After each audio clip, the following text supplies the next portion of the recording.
365 jours, c'est la mer de mars en mars. Abusé, capuché, tu peux me trouver dans la marche. Là où ça parle en black, blanc, beurre. Même en chinois, parmi ceux qui mangent des pâtes sans beurre. Depuis 6 mois, entends-tu les battements de cœur, les fragments de pleurs de ceux qui comptent plus sur la chance mais sur leurs 2 pieds.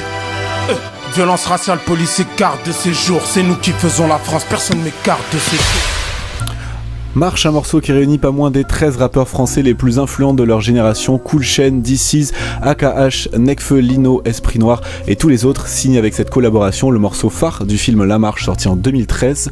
Film et morceau dépeignent ensemble la marche de 83 contre les inégalités des chances et le racisme. Pour cette première émission, nous nous devions d'attaquer par un projet lourd de sens. Bienvenue dans Ce Que, le projet qui ne parle presque pas de rap, avec Tristan Barraud, bonjour. Salut Léo. Et puis juste à côté, avec sa mèche rebelle, c'est Kylian Lebouka. Salut. Ça va ? Ça va. Cool. Tout va bien.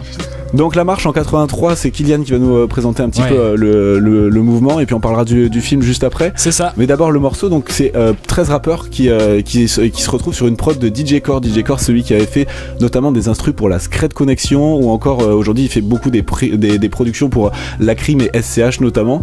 On retrouve du coup Esprit Noir, Sneezy, il y a Nekfeu, il y a Cool Chain, donc vraiment Akhenaton, Lino, etc. Donc il y a plein de générations qui se retrouvent sur un même morceau et puis on a une petite apparition surprise, on sait pas trop qu'est-ce qu'il fait au milieu de tous ces rappeurs, mais en tout cas c'est cool qu'il soit là, il pousse un peu la chansonnette, c'est Tyro voilà, qu'on connaît pour Bonne Weed notamment, et tous les couplets en fait sont vraiment hyper bien ciselés. On a quand même un morceau qui se tient extrêmement bien et qui dépeint qui dépeint un petit peu l'univers de la marche. On a même des rappeurs qui sont pas hyper qu'on n'est pas accoutumés en tout cas aujourd'hui à les retrouver sur des projets comme ça qui sont plus sérieux, comme Sneezy qui aujourd'hui fait des trucs qui sont quand même beaucoup plus axés sur des délires un petit peu ego trip ou totalement vocodeur, etc. et qui là a un couplet qui est extrêmement bien écrit et même soprano, voilà, c'est un soprano qu'on a plus du tout l'habitude d'entendre sur ce genre de morceau, qui en 2013 est revenu avec un texte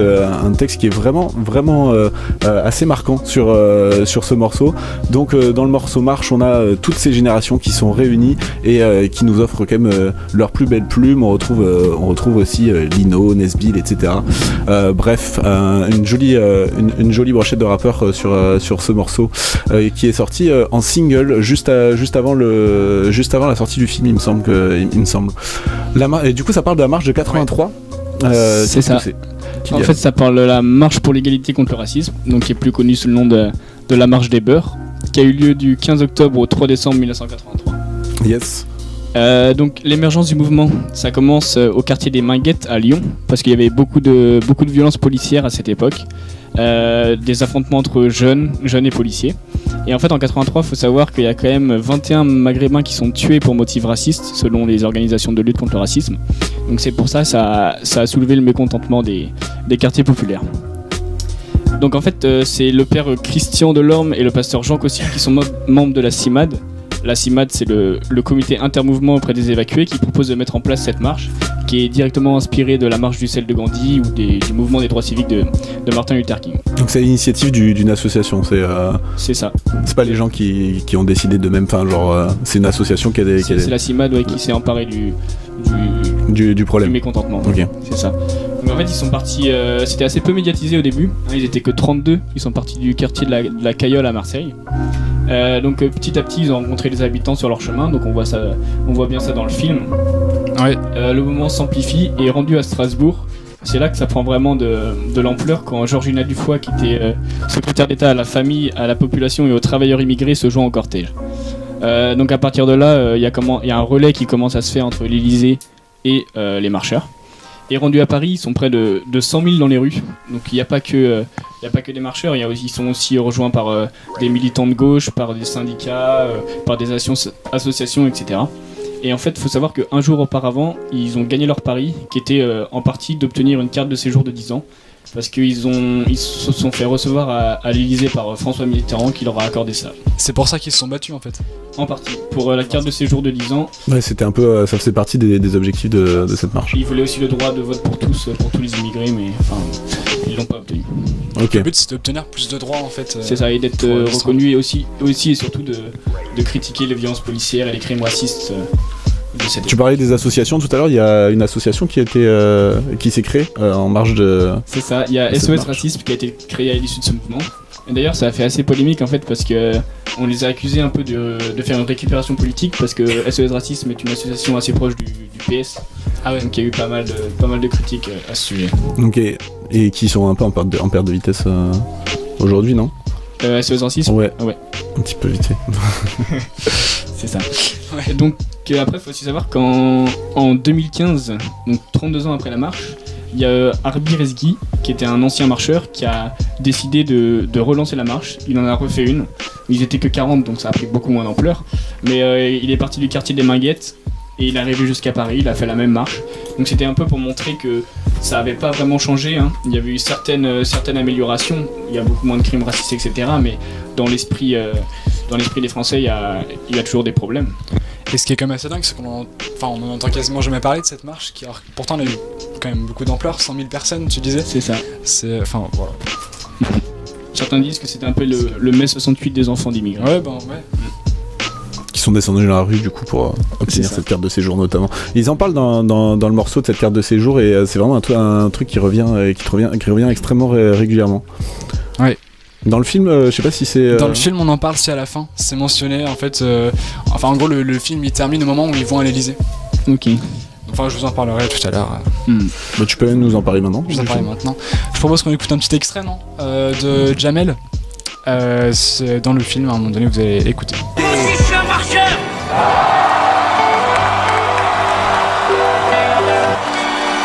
La France est comme une mobilette.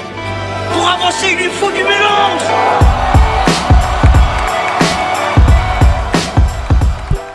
Ça, en fait, c'est le slogan de la marche de 1984 qui s'appelait Convergence 1984, qui est directement issu du mouvement de 1983, mais qui regroupe pas que des Maghrébins, qui regroupe aussi des Portugais, des Asiatiques, des Africains.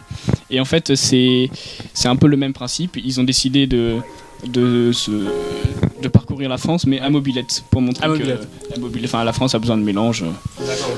Voilà. Ok. Moi, et en fait, ouais, il y a eu d'autres éditions de cette marche. Hein. Il y a eu d'autres tentatives. C'est ça. Bah du coup en 84, avorté, ouais. une année après, et il y en a eu une autre un peu plus tard en 85 aussi. Mais je me rappelle plus bien. Non, mais c'est vachement intéressant comme sujet, je trouve. Je propose qu'on parle du film, comme vous voulez. Ouais. Le film. On parle du film. Parfait. Donc c'est un film qui est sorti en 2013. Donc en 2013, c'était pour les 30 ans donc de cette marche. C'est un film qui a été réalisé par Nabil Ben Yadir. Donc je vais faire un petit résumé du film. Le Donc, en fait, synopsis. Le synopsis. C'est l'histoire en fait donc de 3 jeunes ados qui veulent lancer une marche pour l'égalité et contre le racisme. Et en fait, ils sont originaires donc d'une banlieue de Marguès. Donc c'est en banlieue lyonnaise, comme disait Kylian, parce que Quartier le film, Minguette. voilà, parce que le film en fait est directement inspiré de la vraie histoire. Et donc en fait, ils veulent dire à voix haute qu'ils existent et qu'ils ont des droits. Donc ils veulent avertir le gouvernement. Donc à l'époque, le gouvernement c'était Mitterrand. Voilà, en fait, tous les sports reposent un petit peu sur Mitterrand, comme c'est un petit peu un homme de gauche, un petit peu un homme de valeur, etc. Premier président de gauche depuis très longtemps. En 81. Donc voilà, la marche elle commence à Marseille et elle commence au début avec pas beaucoup de gens, puis au final on voit dans le film qu'elle prend de plus en plus d'ampleur. Et ils relayent en fait leurs actions à la radio, à la télé au fur et à mesure, et au bout d'un moment on parle en fait que d'eux dans les médias, parce que les médias commencent à s'emparer de cette cause quand ça commence à prendre de l'ampleur. Un peu plus tard. Un petit peu Ça plus devient tard. un problème médiatique, voilà, une c'est problématique publique. On en parle beaucoup et tout au long du film c'est intéressant parce que on voit qu'ils doivent faire face finalement à une France plutôt raciste, à un côté de la France plutôt raciste. Et pour vous dire jusqu'où ça va, donc dans le film à un moment donné il y a un des personnages qui fait la marche depuis le début et qui se fait agresser à un moment donné, et elle se fait lacérer dans le dos à coups de couteau, et l'agresseur lui dessine une croix gammée dans le dos. Alors ça, je sais pas si c'est inspiré de faits réels, mais en tout cas c'est assez marquant dans le film. Dans ce film, ce qu'il y a d'assez marquant aussi, c'est le rôle des renseignements généraux. Donc à l'époque, en fait, c'est une institution qui renseigne la police de tous les mouvements qui peuvent porter atteinte à l'État. Et les renseignements généraux, ils font tout dans le film pour empêcher les manifestations. Bon, ils y parviennent pas parce que ça prend beaucoup d'ampleur, mais ça c'est un rôle assez intéressant. Donc suppose que c'est ce que j'ai apprécié un petit peu. Et pourquoi ils essayent d'étouffer les manifestations Parce que ça va contre... parce que c'est pas encore... Enfin, comment dire parce que les étrangers sont un peu mal perçus dans la société à cette époque-là. Ouais, c'est vraiment pas du tout. Et est-ce que Georginette Dufoy apparaît dans le film ? Non, pas du tout. Ok. Je pouvais pas du tout entendre parler de Strasbourg. C'était quand même un pilier c'est ce qui a permis vraiment à la marche d'être reconnue. Non, dans la c'est vrai que j'ai pas le souvenir qu'on entende parler de Georginette Dufoy. Ok. Ce que je trouve intéressant dans ce film, c'est qu'ils mettent vachement en avant que finalement les Arabes, ils avaient intériorisé qu'ils pouvaient pas se marier avec les Blancs. À l'époque, pour eux, c'était vraiment le truc impossible. C'est vachement intéressant aussi de voir que le racisme, en fait, c'était vachement un thème ambiant à l'époque, dans les années 80, et que les étrangers en avaient vraiment ras-le-bol. Ils voulaient se faire respecter, c'est pour ça qu'ils ont lancé cette marche d'ailleurs. Et donc voilà, c'est intéressant de revenir sur un événement historique qui est finalement toujours d'actualité. C'est ça. Et en même temps, il faut savoir que la marche a été assez facilement oubliée, hein, ouais, voilà, parce que, comme disait Jamel Attala, qui était un des marcheurs, un des organisateurs de la marche même à l'époque, ils ont été les stars d'un soir, puis sont rentrés chez eux et c'était fini. Mais c'est assez dingue quand même ça. Donc en gros, on a beaucoup parlé et puis d'un coup, ça s'est estompé et puis. Alors que mai 68, on en parle encore. C'est ça. Pourtant, il y avait quand même, il y a quand même des milliers de personnes. Bah oui, 100 000 à Paris. Ouais, c'est ça, 100 000 personnes quand même, ça a déplacé du monde. Donc, je propose de vous dire un petit peu des citations que j'ai retenues de ce film. À un moment donné, donc c'est une des marcheuses qui dit: on a décidé de marcher. Est-ce que c'est une bonne idée? On n'en sait rien, mais au moins on a essayé. Ça révèle un petit peu. Ça montre un peu la détermination. Parce que mais ça montre aussi que bon, l'idée c'était d'essayer et qu'il n'y avait pas forcément d'après quoi. À un moment donné, donc encore une marcheuse qui dit: pour faire changer les choses, il n'appartient qu'à nous de bouger. Donc je trouve que ça met en avant vraiment la prise d'initiative de ce groupe d'étrangers qui finalement a été très courageux, parce que personne n'aurait pu seul le faire. Voilà, donc ouais, après la prise d'initiative, elle a fait changer les choses. On en parle dans le film à la fin. En fait, comme le film s'arrête au moment donné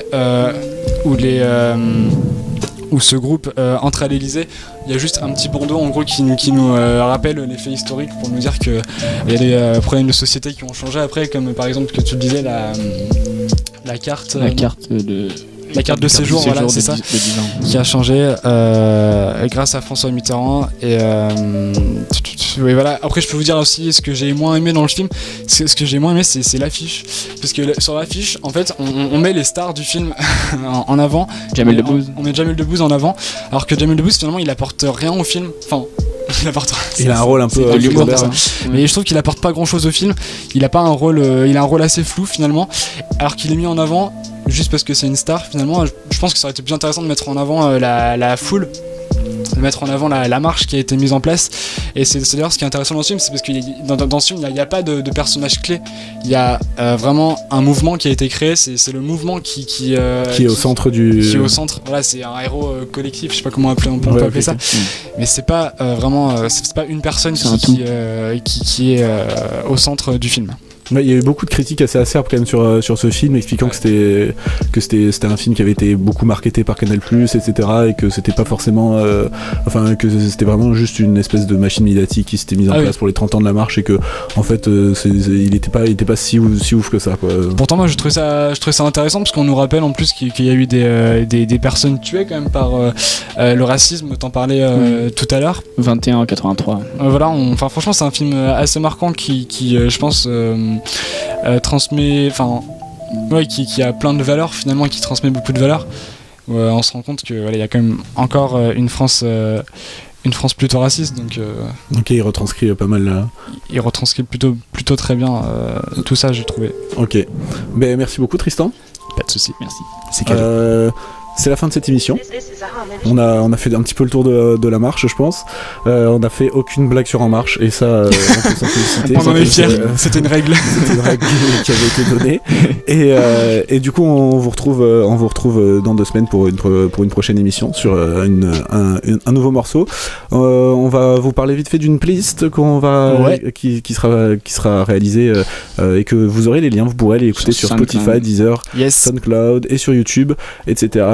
Sur vos comptes personnels pour aller retrouver tous les titres qui sont un peu nos coups de cœur rap de cette semaine, et on vous mettra à jour ça toutes les 2 semaines. Voilà, en même temps que les émissions. Vous pourrez aussi aller voir sur la page Facebook SKU l'émission. Facebook.com/SKURadio SKUH. Voilà, à très bientôt. On se quitte sur un petit extrait de musique. Allez, on se quitte sur un petit extrait de La Marche et on vous dit à bientôt.